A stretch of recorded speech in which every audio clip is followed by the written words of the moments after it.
Hi, this is Alex from PHP Academy, and this is another video tutorial for the new Boston. Now, we're going to be looking at PHP cookies. Now, you've probably heard of cookies before, maybe if you've looked at your browser settings. I mean, I'm sure everyone knows what cookies are, but how do we actually use them, and how useful are they in everyday programming, sort of on websites? Now, let me just explain quickly what a cookie is. A cookie is a piece of data, if you like, or a file that's stored with specific information, and it's unique to you and the website that you are viewing.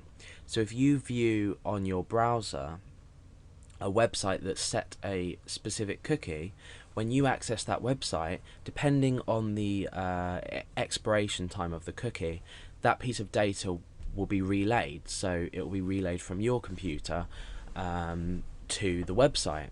So this way, websites can store data about users or about your specific preferences on that website, and it can be stored on your computer for later access. So how do we go about setting a cookie, and why are they useful? Now, some of the reasons that they can be useful for is just literally storing data that needs to be used at a later date, but for a long expiration time. You might have already looked at PHP sessions, but cookies are going to allow you to set a much longer expiration date. So sessions are closed as soon as your browser is closed and the connection is shut with the server. However, with cookies, we could store a cookie for years, perhaps. So to set a cookie, we use the set cookie function. And this takes a few arguments. I'm not going to go through every argument, but I'm going to go through three main arguments. And the three main arguments we're going to look at are, first of all, the name of the cookie that you're setting, then the value, and then the expiration date, so the time in which the cookie is going to be valid for. Now, remember when we looked at sessions, if you have looked at sessions, you did something similar to this. We had the name of the session here, and then the value here. Or rather, this is going to be called the key and the value. Now, with set cookies, we just use this one function to set the cookie. The name of it's here, so I could say username. Here's going to be the value, so I'm going to say Alex. Now, the expiration time is a bit different. You need to think about this logically, and it's by default in seconds. So if, for example, I was to set a session cookie with the value of 60 here as an argument, that's going to make this cookie last for 60 seconds. And after that, it's no longer going to be valid. So we can test this. I'm going to create a session cookie with the value of 5. Now, what happens when I want to, we've set this in this page, so if we come and refresh, that should be okay.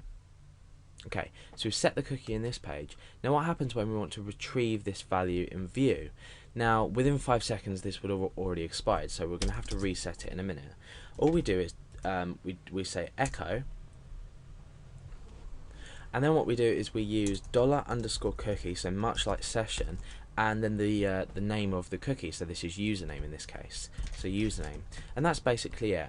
We haven't had to declare anything anywhere or set, well, we have, but we haven't had to set anything anywhere, the same that we did with sessions, with session, spell it right, with session start.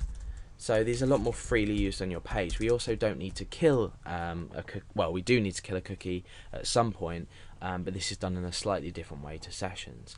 So we're echoing cookie username. Now, at the moment, we shouldn't receive a value because the cookie does not exist, because the expiration time is 5 seconds.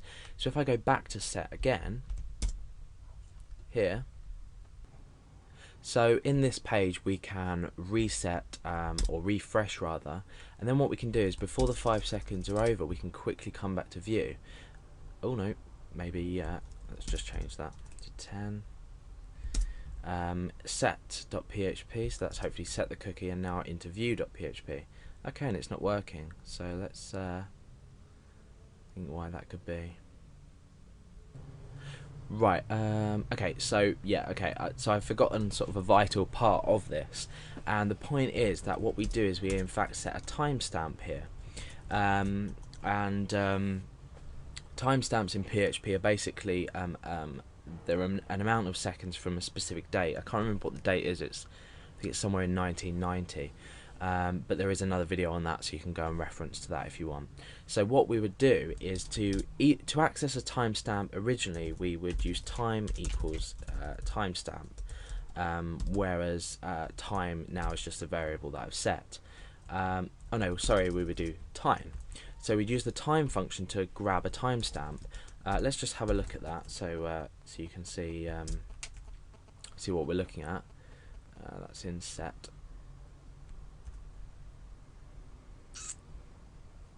So echo that out.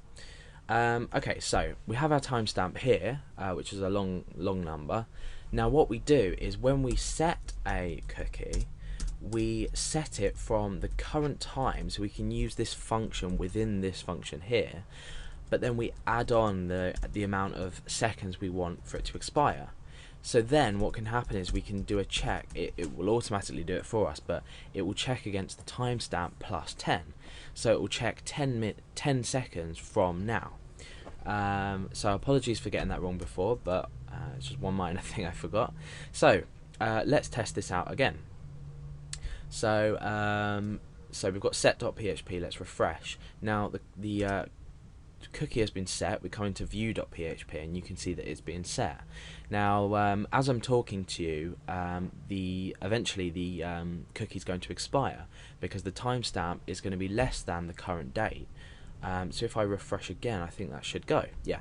So now our cookie has expired. So you can understand now the use of this for login systems where you say, you know, you might log your user in default by an hour, but you might have a checkbox to say, keep me logged in for, you know, keep me logged in or something, and then that would keep the user logged in for maybe a month, 2 months. You could set it up to sort of a period of a year if you wanted to say constantly keep them logged in.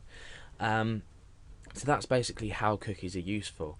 But remember, the cookies are stored on the user's computer, so they're dangerous to use for things like sensitive data that you don't want the user to be able to change. For example, if you were to have a shopping cart and you had the total set in a cookie, you don't necessarily want this unless you're using some form of encryption or some other way to or some database usage to store this where the user can't make the change. So this is how we do it. And that's basically sessions or cookies in PHP.